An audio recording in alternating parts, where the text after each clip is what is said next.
ई कहानी है उत्तराखंड के जंगलन के, जहाँ एगो गिलहरी के परिवार रहत रहे। वो बहुत ही अच्छा परिवार रहे। वो लोग जंगल में हर जानवर के मदद करत रहन जा। जब भी कोनो मुसीबत के समय आवत रहे, सब जानवर ओकनी के लगे ही मदद खातिर आवत रहन जा। यही अच्छाई के कारण ओकनी के कुछो दुश्मन भी रहन जा, जौन बहुत चिढ़त रहन जा। एक दिन छोटा गिलहरी अपन मम्मी पापा से कहलस, मम्मी पापा, हमरा के रउआ से कुछ पूछे के बा। बोला बेटा, तहरा का पूछे के बा? हमनी के लोगन के मदद करे कब से शुरू कईनी जा? हमार कहे के मतलब बा, रउआ लोग कब से सबके मदद करत आ जा? बेटा, तहर पापा के एगो कहानी बा। मम्मी, जल्दी से हमरा के वो कहानी बतावा ना। बेटा, एक बार की बात है, जब तहर पिताजी कहीं से लौट के वापस आवत रहन, त रास्ता में इनकर एगो पैर कहीं ठोकर लाके टूट गईल और उस समय ये चल के घर तक भी ना आ पाइलन। अच्छा मम्मी, फिर का भई? तब तहर पापा बहुत मदद मंगलन, पर केहू उनकर मदद ना कैलस। ई दर्द से तड़पत रह गईलन। बस वो दिन हमनी के ठान लेनी जा, जब भी केहू के मदद के जरूरत होखी, हमनी के केहू के अपना जैसन लाचार महसूस ना होखे देम जा। बस तब से हमनी के सबके मदद करे शुरू कर देनी जा।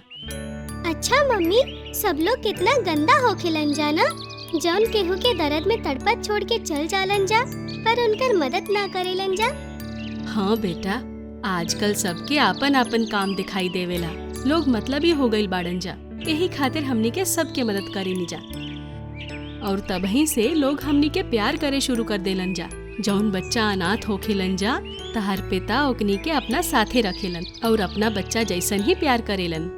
मम्मी, ये कितना अच्छा बात है ना कि पापा अनाथ बच्चन के अपना साथे रखेलन। कम से कम ओकनी के अकेला ना रहे के पड़ेला। ना तो इतना छोटा सा उम्र में वो बच्चा का करी हंजा, कोई भी जानवर ओकनी के शिकार कर सकेला। हाँ बेटा, तू भी बड़ा होके अपन पापा जैसन अच्छा काम करी ह, सबके मदद करी ह। एक बार जंगल में बतखन के पास खाए खातिर खाना खत्म हो गईल।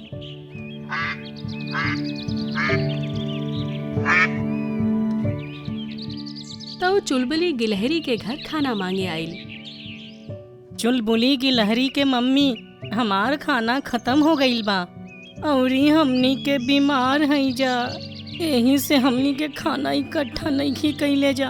तनी हमनी के कुछ खाए के दे द जा। तबही चुलबुली गिलहरी के मम्मी बोललस, हाँ गिली गिली बतख, हमनी के राउर मदद जरूर करम जा।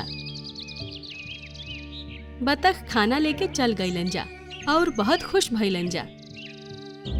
और उहे जंगल में अच्छा जानवरन के साथे बुरा जानवर भी रहन सा, जौन चुलबुली गिलहरी के परिवार से बहुत जरत रहन जा।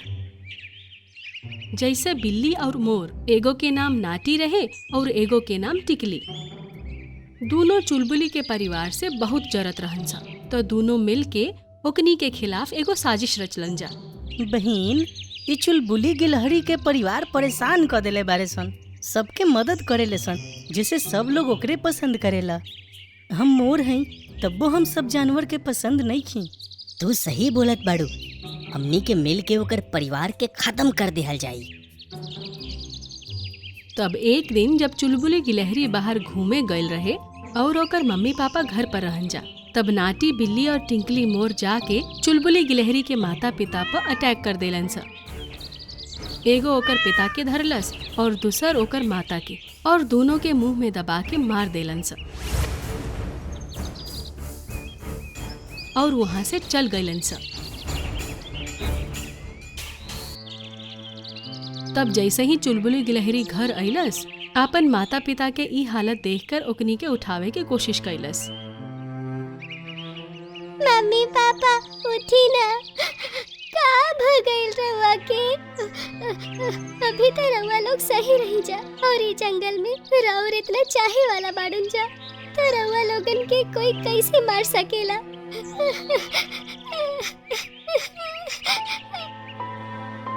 चुलबुली गिलहरी बहुत रोलस तब ओकनी के मरे के खबर सुन के जंगल के बाकी पशु पक्षी चुलबुली गिलहरी के दिलासा देवे खातिर आ गईलन जा, जैसे बोनी चिड़िया, कालू कौआ और नटखट बंदर। चुलबुली गिलहरी, ये सब कैसे हो गई? हमनी के जंगल के गिलहरी समाज के महाराजा और महारानी के मार देलस। हमार बच्ची, तू इतना छोटा सा उम्र में अनाथ हो गई लो। बोनी चिड़िया इतना कह के रोए लागल। तबे नटखट बंदर कहलस, हमरा लागता कि नाटी बिल्ली और टिकली मोड़ के काम बा, काहे कि पूरा जंगल में उहे दुनो चुलबुली गिलहरी के परिवार से चिढ़ेलन सन और वो कनिए के मरले हुई हैं सन। हाँ चला, हमनी के मिल के ओकरा के सबक सिखावल जाओ। तब वो सब जंगल में ओकनी के ढूंढे निकल गईलन।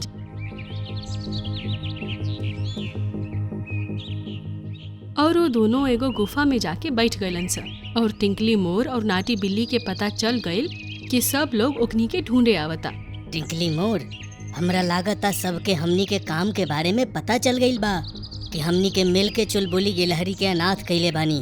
उ लोग अब मारे आवता रे। हाँ तू सही कह रहल बाड़ू, चल इस जंगल के छोड़ के चलल जाओ। वो दोनों भागे की कोशिश करत ही रहन स कि इतना में सब जानवर ओकनी के गुफा में आ गईलन स। तब ओकनी के भागे के जगह ना मिलल। कालू कौआ, तू अपन चोंच से चोट मार मार के एकनी के घावाहिल कर दे। तब सब जानवर ओकनी के मारे ही वाला रहन सा, पर चुलबुली गिलहरी के ई सब सही ना लागल और उ सबके कहलस, ना, हम एकनी के मार के अपन माता पिता के मौत के बदला ना ले सकेनी। हमार माता पिता लोगन के भलाई के ही सोचले रहन। हम अगर अनाथ हई तो एकनी के वजह से, पर अगर हम एकनी के साथ भी बुरा करम तो एकनी में और हमरा में फर्क का रह गए। हमरा माफ कर दे चुलबुली गिलहरी, हम तहरा माई बाबू के मार के बहुत बड़ गलती कर दीनी। हाँ हमरो माफ कर दा, हमरा उनका से जलन रहे, कहे कि सब जानवर उनकरे अच्छाई के तारीफ करत रहले जे हमरा अच्छा ना लागत रहे, लेकिन हमनी के क्रोध में आके गलती कर दीनी। तब चुलबुली गिलहरी ओकनी के माफ कर देलस। वो अनाथ हो गईल रहे, पर ओकर माता पिता के सिखाइल बात ओकरा साथे रहे और वो बोनी चिड़िया के साथे रहे लागल। बोनी चिड़िया ओकर बहुत ख्याल रखत रहे। चुलबुली गिलहरी भी अपन माता पिता जैसे लोगन के मदद करे लागल। ई कहानी से हमनी के सीख मिलेला कि हमनी के गलत लोगन के साथ गलत ना करे के चाहिए और बहुत सा तरीका होखेला लोगन के सबक सिखावे खातिर। अगर हमनी के भी बुरा के साथ बुरा करम जा तो उनका और हमनी में फर्क ना रही, बस यह फर्क के हमनी के समझे के होखेला।